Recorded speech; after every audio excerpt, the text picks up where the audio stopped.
ಮಾತ್ರ ಕೇಶಣ್ಣ ತಲೆ ಮೇಲೆ ಹುಡುಕಿದ್ರೆ 3 ಕೂದ್ಲಿಲ್ಲ.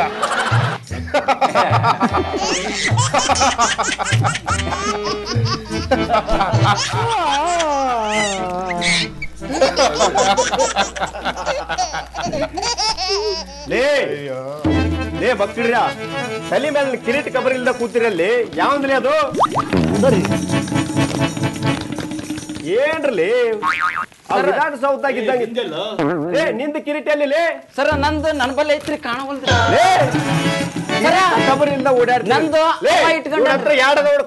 ಸರ ನಂದು ಅವ ಇಟ್ಕೊಂಡನ್ರಿ ಸಣ್ಣ ಹುಡುಗರು ಮಾಡ್ದಂಗ ಮಾಡ್ತಿರಲ್ಲ ಹಾಕೋದ್ರ ಬಿಟ್ರೆ ಹಾ ಹಾಕೋ ಲೇ ಭೀಮಾ ಗದಾ ಇಟ್ಕೋಲಿ ಹೆಗಲ ಮೇಲೆ ಸರಿ ಮೇಷ್ಟ್ರೆ ಆಯ್ತು.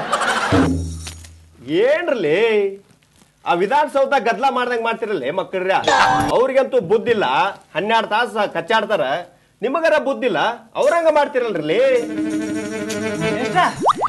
ಧರ್ಮಣ್ರಿ ಆವಾಗ್ಲಿಂತ ಚಸ್ಮಾ ಹಾಕೊಂಡ ನಾಟಕ ಆಗಲೇ ಸೀನು ಹಿಂಗ ಮಾಡಿ ಚಸ್ಮಾ ಹಾಕೊಂಡ ಏನ್ರಲ್ಲಿ ಆ ಸಿದ್ದರಾಮಯ್ಯ ಸಂಪುಟದ ಮಂತ್ರಿ ಇದ್ದಂಗ ಇದೀರಿ ನೋಡ್ ಮಕ್ಕಳ್ರಿ ಎಲ್ಲಾರು ನೀವು ಒಬ್ಬೊಬ್ಬ ಒಂದೊಂದ್ ತರ ಬಿಟ್ರಿ ಹೇಳೋದ್ ಕೇಳಿ ನಮ್ಗೆ ಮಾಡಕ್ ಬೇಕಾದಷ್ಟು ಕೆಲಸ ಇದೆ ಸುಮ್ಮನೆ ನಮ್ಗೆ ಅವ್ರನ್ನ ಓಡಿಸ್ಬೇಡ್ರಿ ಏನ್ ಗಂಟು ಬಿದ್ದಿರ್ಲಿ ಈಗ ನಾಟಕ ಶುರು ಮಾಡ್ರಿ ಮುಂದಿನ ಸೀನ್ ಏನೈತಿ ಈಗ ಹಾ ಧರ್ಮಣ್ಣ ನಿಂದ ಐತಿ ಈಗ ಹಾ ದ್ರೌಪದಿ ಎಲ್ಲಿ ಅಂತ ಕೇಳೋನು ತಮ್ಮ ನಕುಲ ದ್ರೌಪದಿ ಎಲ್ಲಿ ಹೋಗಿದ್ದಾಳೆಂದು ನಿನಗೇನಾದ್ರು ತಿಳಿದಿದೆಯೇ? ಅಗ್ರಜ ನಾನು ಬೆಳಗಿನಿಂದ ಕುಟೀರದಲ್ಲಿ ಇರಲಿಲ್ಲ ಅಗ್ರಜ, ಹೀಗಾಗಿ ದ್ರೌಪದಿ ಎಲ್ಲಿ ಹೋಗಿದ್ದಾರೆ ಎಂದು ನನ್ನ ಗಮನಕ್ಕೆ ಬರಲಿಲ್ಲ ಅಗ್ರಜ. ಮತ್ಯಾವ ಬಾರಲ್ಲಿ ಕುತ್ಕೊಂಡು ಕುಡಿತಿದ್ಲೇ ಶಿಷ್ಯ? ಅವ ಅಪರೂಪಕ್ಕೊಮ್ಮೆ ಒಳ್ಳೆ ಡೈಲಾಗ್ ಹೇಳ್ಯಾನ, ಅದನ್ನು ತಪ್ಪಿಸ್ತೀಯಲ್ಲೇ. ಸುಮ್ಮನೆ ನಿಂದ್ರು ಎಪ್ಪಾಣಿ, ನೀ ಮುಂದುವರ್ಸಪ್ಪ ಧರ್ಮಣ್ಣ, ನೀ ಮುಂದುವರ್ಸ. ಮೇಷ್ಟ್ರೆ ನನಗೆ ಯಾರನ್ನ ಕೇಳಿ ಮೇಷ್ಟ್ರೆ? ಈಗ ಅವಾಗ ಕೇಳು ಯಪ್ಪ ಇನ್ನೊಮ್ಮೆ. ನಡಕ ಅವ ಬಾಯಿ ಹಾಕಿ ಎಲ್ಲ ತಪ್ಸಿದಲ್ಲವ. ತಮ್ಮ ನಕುಲ, ದ್ರೌಪದಿ ಎಲ್ಲಿ ಹೋಗಿದ್ದಾಳೆಂದು ನಿನಗೇನಾದ್ರೂ ಗೊತ್ತಿದೆಯೇ? ಅಗ್ರಜ, ನಾನು ಬೆಳಗಿನಿಂದ ಕುಟೀರದಲ್ಲಿ ಇರಲಿಲ್ಲ ಅಗ್ರಜ, ಹೀಗಾಗಿ ದ್ರೌಪದಿ ಎಲ್ಲಿ ಹೋಗಿದ್ದಾಳೆ ಎಂದು ನನ್ನ ಗಮನಕ್ಕೆ ಬಾರದಾಯ್ತು ಅಗ್ರಜ. ದಯವಿಟ್ಟು ಕ್ಷಮೆ ಇರಲಿ ಅಗ್ರಜ, ಕ್ಷಮೆ ಇರಲಿ. ಪಾರ್ಥ, ಒಂದು ಘಳಿಗೆ ನಾನು ಕುಟೀರಲಿಲ್ಲ ಇಲ್ಲ ಅಂದಾಗ ಎಂತ ಅನಾಹುತವಾಗಿತ್ತು ನೋಡಿದೀಯಾ? ನಾನಿಲ್ಲದಿದ್ದಾಗ ನೀನಾದರೂ ಗಮನಿಸಬಾರದಿತ್ತೆ?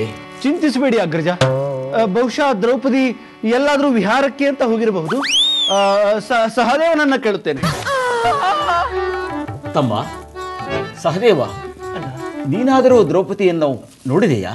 ಅಣ್ಣ, ದ್ರೌಪದಿಯೊಂದಿಗೆ ಮಾತು ಬಿಟ್ಟು ನಾನು ವಾರಗಳೇ ಕಳೆದು, ಆದ್ರೆ ಹೋಗಿದ್ದನ್ನು ಮಾತ್ರ ನಾನು ನೋಡಿದೆ ಅಣ್ಣ. ಆದ್ರೆ ಯಾಕೆ ಹೋದಳು, ಎಲ್ಲಿಗೆ ಹೋದಳು ಎಂಬುದು ಮಾತ್ರ ನನಗೆ ಗೊತ್ತಿಲ್ಲ ಬದ್ದ. ದಯವಿಟ್ಟು ಕ್ಷಮೆ ಇರಲಿ ಅಣ್ಣ. ಸಹದೇವ, ನೀನು ದ್ರೌಪದಿಯೊಂದಿಗೆ ಮಾತು ಬಿಟ್ಟ ಕಾರಣ ಏನು? ಅಣ್ಣ, ಅದನ್ನು ಮಾತ್ರ ನೀವು ಹೇಳಬಾರದು, ಅದನ್ನು ಮಾತ್ರ ನಾನು ಕೇಳಬಾರದು. ಎಲ್ಲ ಉಲ್ಟಾ ಪಲ್ಟಾ ಹೇಳ್ತಿಯಲ್ಲಿ. ನೀವು ಹೇಳಬಾರದು, ನಾವು ಕೇಳಬಾರದು ಅಂತೀಯಲ್ಲಿ. ಹಂಗೆ ಹೇಳಿದ್ರೆ ಮತ್ತೆ ಹೆಂಗ್ ಹೇಳಿದೆ? ಓಕೆ, ಸರಿ ಮಾಡ್ತೇನೆ ತೋಡ್ರಿ. ಸರಿ ಮಾಡಿ ಹೇಳೋದನ್ನ. ಸರಿ ಮಾಡ್ತೇನೆ ತೋಡ್ರಿ. ಅಣ್ಣ, तुम्हें ಕೇಳು ನಕೋ, ಹಮೆ ಬೋಲ್ತಾನೆ. ಪೌರಾಣಿಕ ನಾಟಕಲೇ ಇದು. ಪೌರಾಣಿಕ ಡೈಲಾಗ್ ಹೆಂಗ್ ಹೇಳ್ತೀಯ ಡಾಕ್ಟ್ರೆ? ನಾನು ಹೇಳ್ತೇನೆ ನೋಡು, ಅದನ್ನು ಮಾತ್ರ ನೀವು ಕೇಳಬಾರದು, ನಾನು ಹೇಳಬಾರದು, ಅಷ್ಟೇ. ಅಷ್ಟ್ ಹೇಳಿ ಸತ್ ಹೋಗತ್ತ. ಅಣ್ಣ, ನೀ ಕೇಳಬೇಡ, ನಾ ಹೇಳುದಲ್ಪ. ಏ, ಪೌರಾಣಿಕ ಡೈಲಾಗ್ ಹೆಂಗ್ ಹೇಳ್ತಿಲಿ? ಅಣ್ಣ, ನೀನು ಕೇಳಬಾರದು, ನಾನು ಹೇಳಬಾರದು.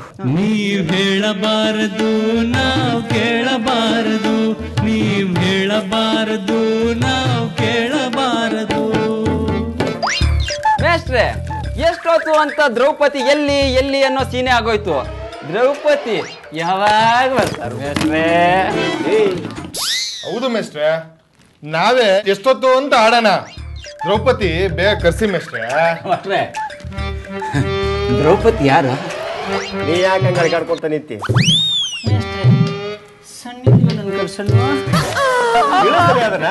ಸೆಸಮ್ಮ ಸೆಸಮ್ಮ ಬಾಗಲ್ ತೆಗ್ಯಮ್ಮ, ಸೆಸಮ್ಮ ಬಾಗಲ್ ತೆಗ್ಯಮ್ಮ ಸೆಸಮ್ಮ ಬಾಗಲ್ ತೆಗ್ಯಮ್ಮ ಸೆಸಮ್ಮ ಬಾಗಲ್ ತೆಗ್ಯಮ್ಮ. ಏ ಶಿವಣ್ಣ, ಆ ಹುಡುಗರು ಮಂಗ್ಯ ಹುಡುಗರು ಹಂಗ ಕುಣಿತಾವ ಅಂದ್ರೆ ನೀನು ಬಾರ್ಸುದ ಹಂಗ ಅವ್ರು ಕೂಡ? ಎಷ್ಟು ವರ್ಷ ಆತತ್ ನೀ ಬಾರ್ಸಾಕತ್ತ? ಲೇ ಮಕ್ಕಳ್ರ, ಸಣ್ಣ ಲಿಯೋನ್ ಕರ್ಸಿದ್ರೆ ಏನಾಕತ್ ಗೊತ್ತ ನಿಮಗ? ಏನಾಗ್ತದ್ರಿ? ಇಲ್ಲೇನಾಕತ್ಲೇ ನೋಡಿಲ್ಲ, ಹಿಂಗ ಸೆರಗ್ ಜರಾಕ್ ಶುರು ಆಕತ್ತೆ ಮಕ್ಕಳ್ರ. ನೆಟ್ಟಗ ಮೈನಾಗ ಅರಿ ಬಿಡಲಿಲ್ಲ, ಆಮೇಲೆ ಕೈ ಬಿಡಲ್ಲ ಏವ್ನ, ಆಮೇಲೆ ನಿಮ್ದ ವಸ್ತ್ರಾಪರಣ ಆಕತ್ ಮಕ್ಕಳ್ರ. ಮಿಸ್ಟ್ರ, ದ್ರೌಪದಿನ ಬೇಗ ಕರ್ಸಿ ಮಿಸ್ಟ್ರ. ಲೇ ಮಕ್ಕಳ್ರ, ನಾಟಕಕ್ಕಿಂತ ದ್ರೌಪದಿನ ಹೆಚ್ಚಾದ್ಲ ಮಕ್ಕಳ್ರೆ ನಿಮ್ಗೆ. ಆತು, ಆಕೆ ದ್ರೌಪದಿ ಬಂದ ಮೇಲೆ ನಾಟಕ ಮಾಡೋಂತ್ರ್ಯಾ? ನಡ್ರಿ, ಸಾಕಾಗಿ ಹೋತ್ ನಿಮ್ ಸಲುವಾಗಿ ತಲೆ ಹೊಡ್ಕೊಂಡು ಸೆಸಮ್ಮ ಬಾಗಲ್ ತೆಗ್ಯಮ್ಮ ಸೆಸಮ್ಮ ಬಾಗಲ್ ತೆಗ್ಯಮ್ಮ ಸೆಸಮ್ಮ